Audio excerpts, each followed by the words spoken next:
Is your house going to fall apart after you buy it? Is the foundation bolted? Is the water tank strapped? Will the gas valve explode in an earthquake? We're going to talk about these things and more today. I'm Corrie Sommers, your local Los Angeles Realtor. I am here today with a home inspector, and you don't want to miss this. So stay tuned. If you're not ready to take some notes, you might want to grab a little something to write with, and we will be right back. If you haven't subscribed to my YouTube channel, take a moment to click subscribe and the update button, and we'll see you in a moment.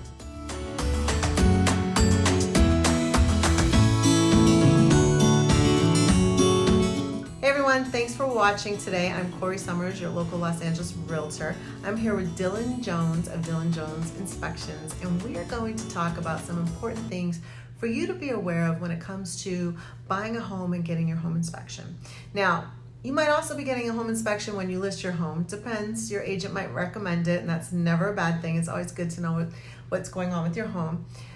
But one of the reasons we decided to sit down today, we were talking the other day and I was sharing like, hey, so my client whose home I'm selling, we got some requests from the home inspector, and one of the things made no sense, right? We talked about this, the ARC or AVR.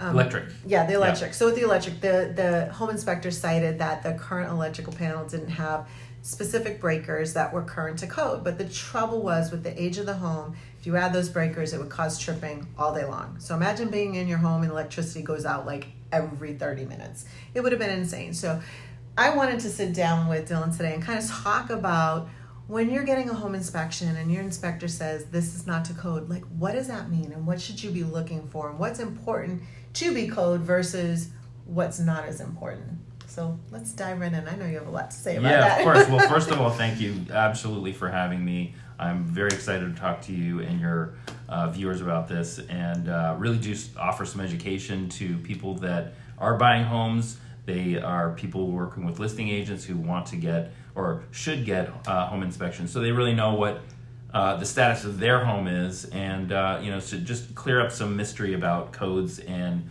what we as home inspectors do to basically help you out, our clients. Right. So, did you have a question about that we can start off with, or is it just dive right into the code thing? Yeah. So let's start with an example. Someone's purchasing a home that's about 20 years old. Okay. And so we contact you, they contact you, come out and do the home inspection. As you're looking through the home, when are you going to be calling out something for code? When I say calling out, a job of a home inspector first and foremost, and you can add into this Sure. at any point, I like to explain it is like going to your doctor for your annual checkup. They're going to test all the systems, like your heart, your blood pressure, and your lungs, breath, and all of that. Home inspectors the same way. They're going to check the general functionality of the home, the plumbing, the electrical, the water pressure, HVAC, plumbing, structure, foundation, and then the overall condition of the home with regard to, and just as a note, we do check with codes in mind. So we're looking at it from that aspect. Mm-hmm. But, and this is a very big point here, we are not code inspectors. We don't look at it from a standpoint of, is this a violation of a code? Right. We're looking at it from a standpoint of, is this something that the homeowner needs to know so that they're comfortable into whether they're buying the home, going into a place that they're not going to get caught off guard by a big expense, or there's not what we call in our industry a material defect, right, or something that's going to turn into a bigger problem throughout the life within a short amount of time or a longer amount of time. So we're just putting things on the buyer or the client's radar so that they can be comfortable and have a peace of mind in that degree. And I think one of the things that's also important that comes out of the home inspection is you get a sense of the age of your systems. So usually home inspectors will say the roof looks approximately 10 years old. Right. The hot water tank, I can see this was from 2019. Because you'll check the serial number. Absolutely, and everything, to your point, does have an age. You have, for example, different kinds of roofs that have ages of about 20 years, that they'll last 20 to 30 years, mm-hmm, and everything is different if properly maintained, meaning no, not many people are going to have a roofer come out to maintain their roof once every year. It's a good idea to do that, but most people don't. If you do have that, you can extend the life of different things in your house, the HVAC, the electric, whatnot, by years and if not longer. To that point, I just want to Yeah. chime in. I had a hot water tank that lasted me 12 years. Hot water tanks are supposed to be somewhere between 6 and 8, right? On average. Well, the newer ones do have a life of what we say is 8 to 12 years. That's right on the end of that, meaning like that's longer.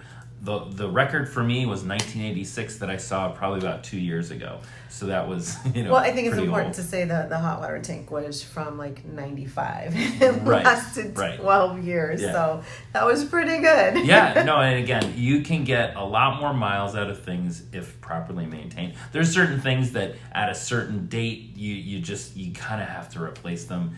Mechanical things that move, things that have mechanical elements to them are definitely going to wear out faster. Roofs, for example, we talked about the roof of like 20 to 30 years. There's certain kind of roofs, the concrete tile roofs. They are what's called lifetime roofs, and they should last 60 to 80 years. Again, properly maintained. So these are things that if you maintain them, they will do their job for a longer time. And obviously everything has a measure of cost, meaning if you get a roof that's a 60, 80, you're going to spend a little bit more for it, but it will have a lot longer life to it. The point about like roofs and codes, and prep for this, I actually did a little bit of research, and I was trying to find out like different states have different ages of buildings as average. California, you mentioned like buildings or properties that are 20 years old. I was curious to see what was the oldest property or building still in use in California. And it's in San Juan Capistrano. Mission, right? It's the Mission. Yeah, the Mission in San Juan Capistrano, built, I believe, in 1776. Yeah. So that's 250 years old. Right. It's it's brick. My point in bringing this up is that codes come out every 3 years. So a new building that is technically 3 months old or 2 months old or even a day old could really be out of code, but it's completely new. The point is, and if those codes change and there's elements in that house or that home or that property that are not up to that code, then then that house is out of code. But if you think about it, no one's knocking on a door saying, I've just looked at your house, here are all the things that are out of code, you need to get it updated. Yeah. It just never happens because that's not the purpose of codes. One of the things with that mission, it's built with brick, it has no insulation, there's no modern amenities with that building.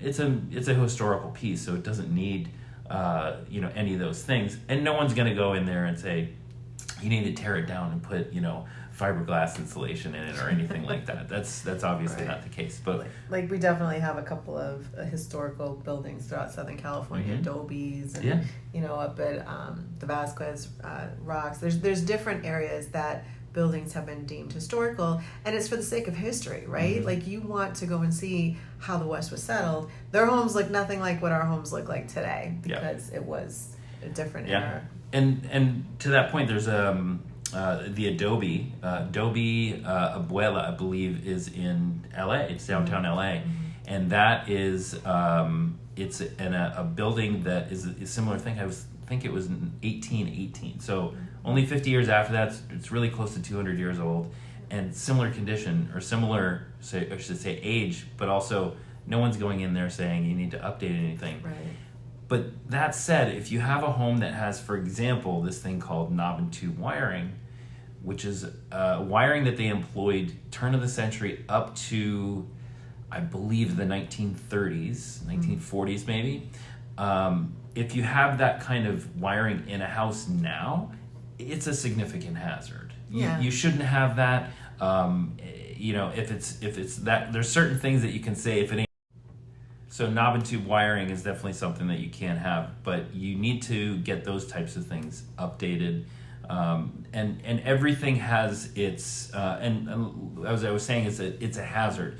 The knob and tube has no covering on it. It goes from a ceramic base to another ceramic base, generally in the attic, and sometimes in the if it's a raised foundation in the crawl space.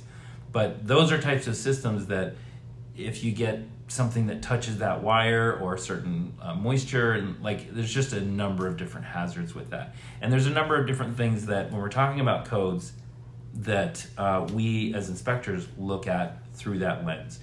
We're not going to talk to you, the client, necessarily about a code defect, meaning like we know it's a code violation, but we're not looking at that to inform you that this is something that you need to fix to get to code. The times that you need to do code is if you're going to pull a permit, if you're going to do an update to your house, or if you're doing a new build.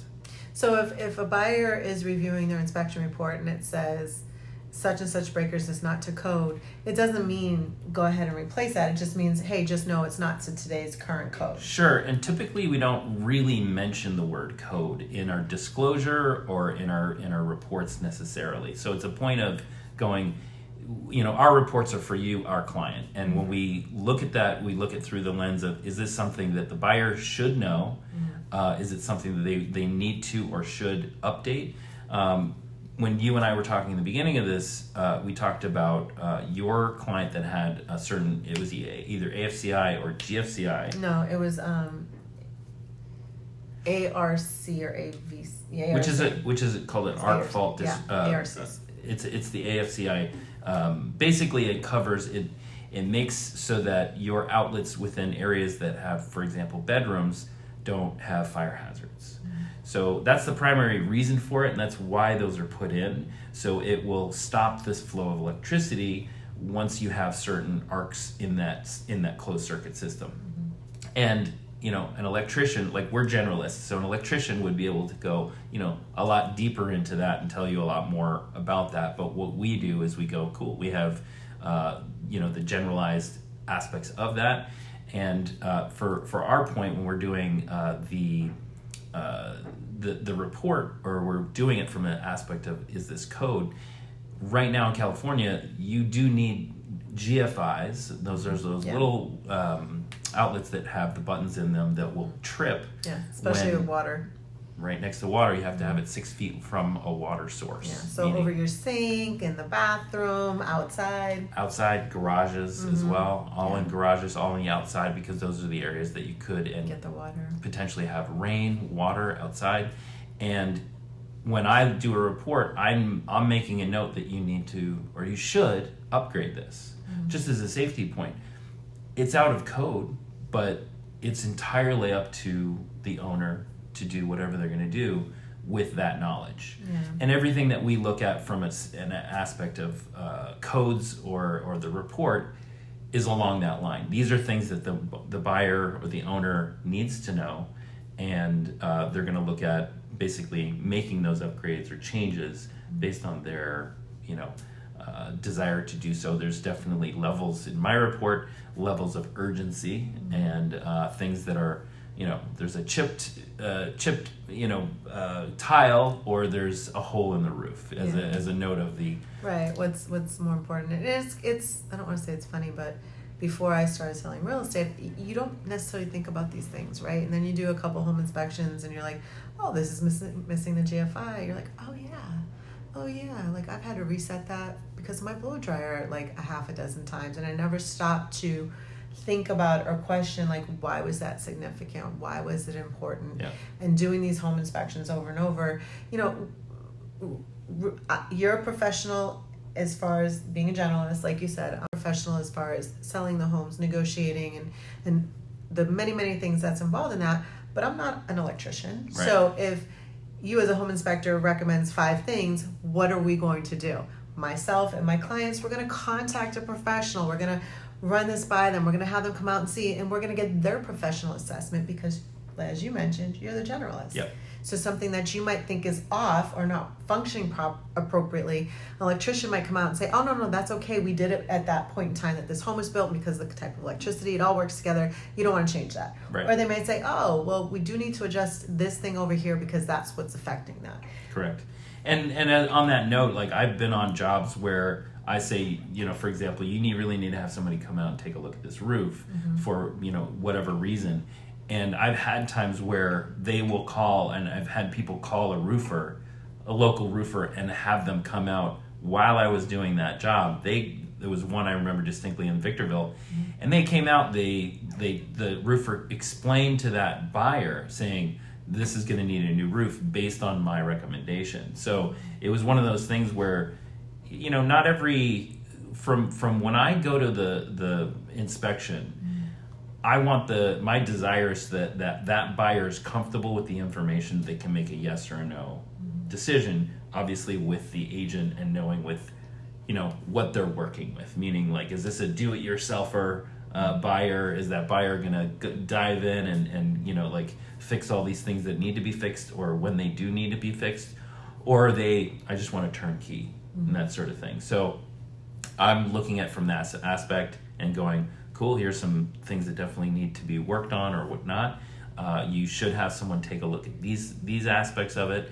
But when it does come to codes, going back to our original topic, these are things that, again, from the aspect of a home inspector, we are doing it from the kind of, those terms are interchangeable, whether it's a defect or a code violation. For us, they fall in the same bucket. It's really just talking about it a different way so that the home buyer knows what they're doing. Because code violations definitely gets a little scary, right? You know what I mean?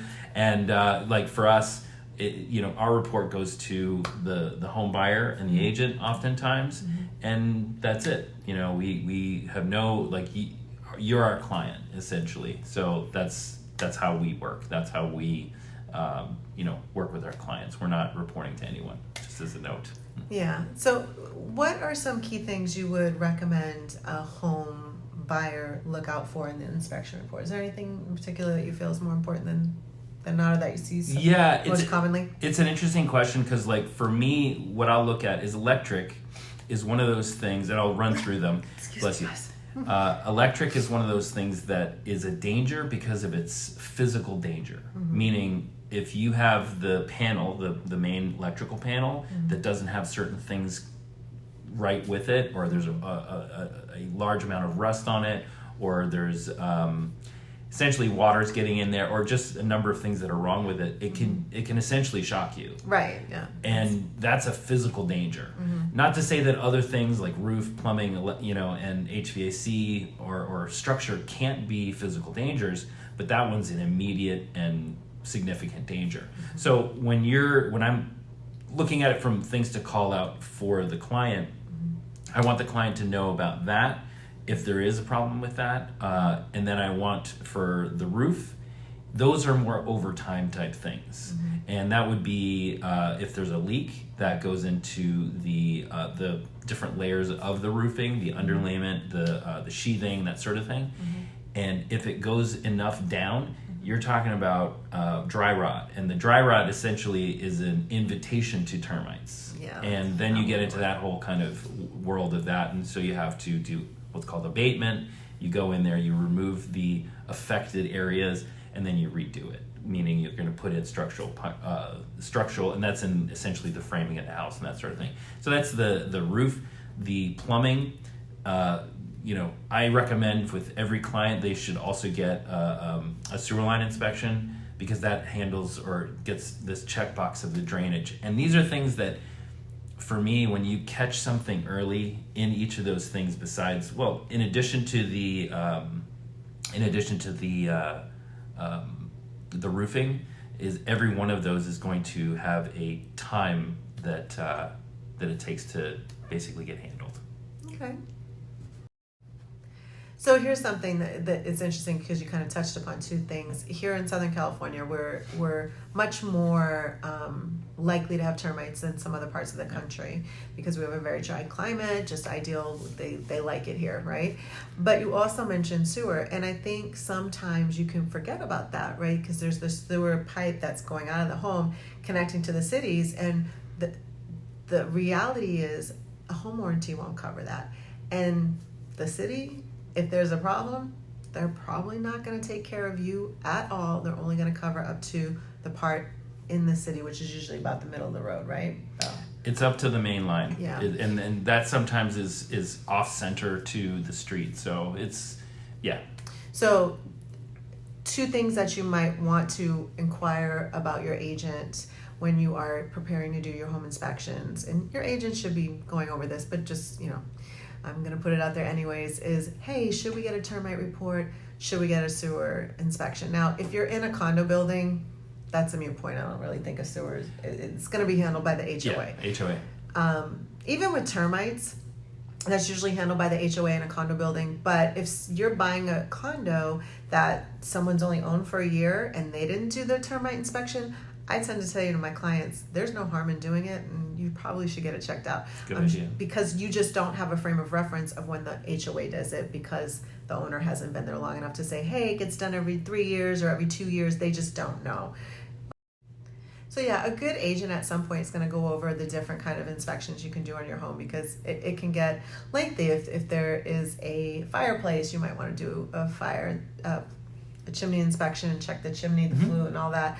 If there's, again, sewer, termite, pool inspection, there's a number of different inspections you could do. You could check the foundation. I usually tell my clients we don't necessarily want to go ahead and do a structural engineer unless the home inspector, who's a generalist, gets under there and you find it, right? Right. I'll be able to tell you a lot of the things for me is like I'm going to give you a good idea of the next steps that you need to take, and whether it's termite.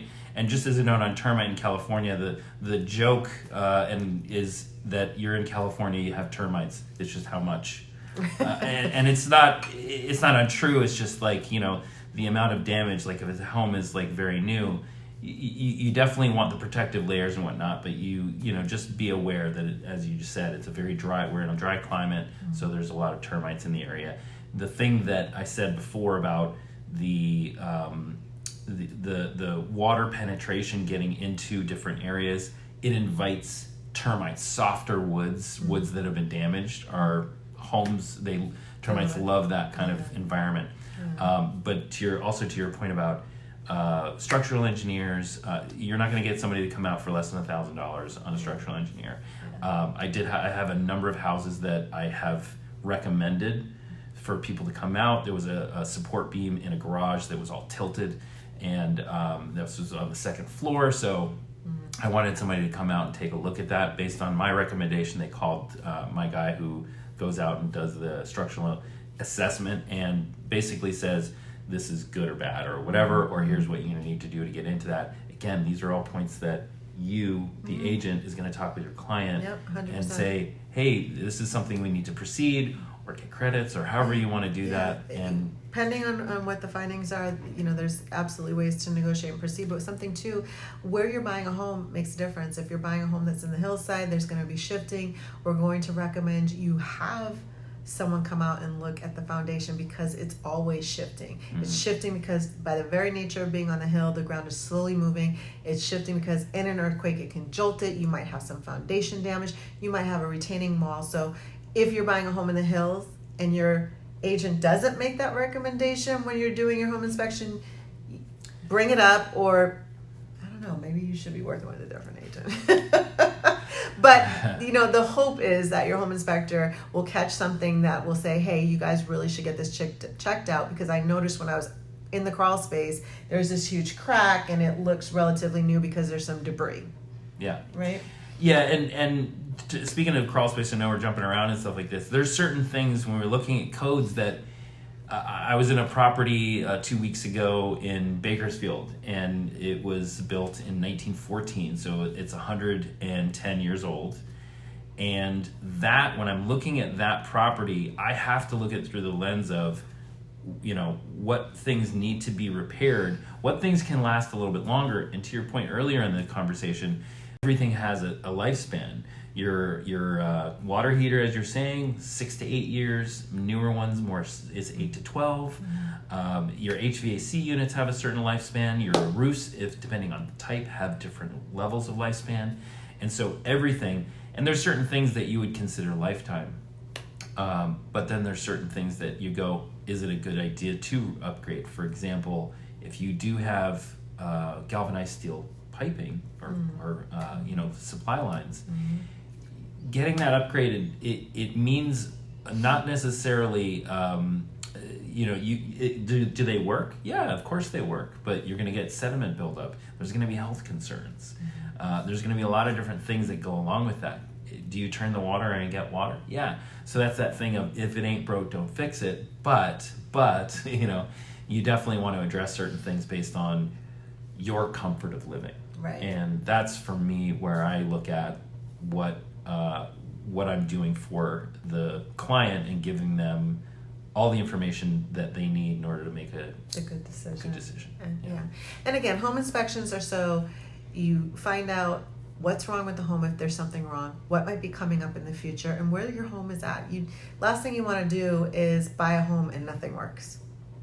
Just the reason you test drive a car, you want to make sure the engine runs and hear the sounds. It's why you get the home inspection. It's a precautionary situation. Now, granted, there are times that market conditions might dictate you bypass it. I always tell my clients in those kinds of circumstances, look, I always recommend a home inspection. If we need to make it not a contingency, we can request it for informational purposes only. So you still have a right to know what's going on with the home. And I've had some clients that bought something so new, they're like, oh, I'm not worried about it, I don't care. Okay. I still want you to know you can get it done. Yeah. It's important. And to your point about like new homes, it's not a bad idea to get them done on newer homes too, because there's definitely some cut corners that I've seen on newer homes. I've even been on homes that don't have a certification of occupancy yet, and essentially they're using my report as a punch list or as a to-do list. And those are things that I think the client, basically it's a useful tool in order to make sure once they get that report, they can see, and I've got, hundreds of pictures in each of my reports. They can look at that and they say, oh, this was updated. Oh, this is correct. This was fixed to the standard that they said they were going to fix it to, and that sort of thing. And to your point earlier about, knowing and being comfortable, there's places I'm going to go that you will never go in your home, underneath and that sort of thing. It's not fun, but, I got to do it. And then in the attic and different areas like that. And what I'm looking at from the aspect that I'm looking at is I want to be sure that you don't have to go in these areas repetitively because you know what's going on there. Essentially, that's what you're getting from me is the peace of mind, or any home inspection, peace of mind in those areas that things are to the level that you're expecting. Yeah. Well, Dylan, I want to thank you so much for joining me today and taking the time out of your day to kind of talk about this. Again, this just kind of happened. We were on the phone discussing some code stuff, and it's like, hey, let's do a video together. I have a video for all of you that are thinking about buying or selling, talking about home inspections and what to look out for, but I think it's always great to have a conversation with an actual inspector who's going under in the belly of the home. Yeah. Yeah, that's one place I don't want to crawl. Anyway. Nobody wants to crawl that. I have Dylan's information below in case you are in the market to buy a home or sell a home and maybe want to have a pre-inspection, which is basically a home inspection done before you list it, or the home inspector you want to use isn't available and you need another recommendation. Now you just heard some of Dylan's expertise and you might want to work with them. Thank you guys so much for watching today. If you haven't had a chance to subscribe to my YouTube channel yet, go ahead and click that subscribe button and bell for updates, and I will be back again with another great video.